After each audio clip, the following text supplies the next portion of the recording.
ചുനക്കര തിരുവൈരൂർ ശ്രീ മഹാദേവർ ക്ഷേത്രത്തിലെ സ്വർണ്ണ കൊടിമര പ്രതിഷ്ഠയെ തുടർന്നുള്ള തിരുവുത്സവത്തിന് കൊടിയേറി. ക്ഷേത്രതന്ത്രി കീഴ്ത്താമഴശ്ശേരി മഠത്തിൽ രമേശ് ഭട്ടതിരിപ്പാട് തൃക്കൊടിയേറ്റ് നിർവഹിച്ചു.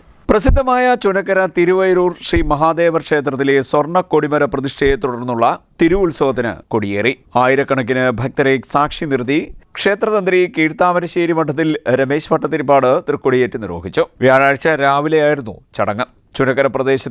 ചുനക്കര ഭാഗത്തെ ഭക്തരുടെയും ക്ഷേത്ര ദേവസ്വം ഭാരവാഹികളുടെയും സ്വപ്നമായിരുന്നു സ്വർണ്ണ കൊടിമര പ്രതിഷ്ഠ.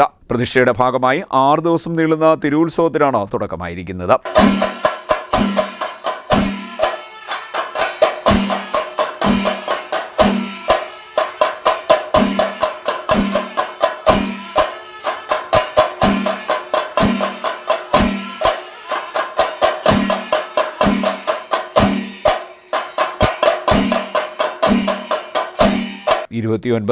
ആറാട്ടോടുകൂടിയാണ് സമാപനം. ഉത്സവ ദിനങ്ങളിൽ രാവിലെ 7:30 മുതൽ ശ്രീഭൂതബലി, ഉച്ചപൂജ, കലശാഭിഷേകം, നാരായണീയം, അത്താഴപൂജ, ശ്രീഭൂതബലി എന്നിവ നടക്കും.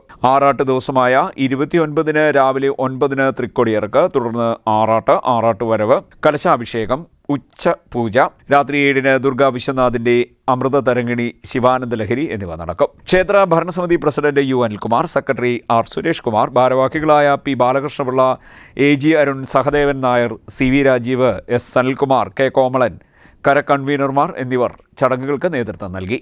CDNet news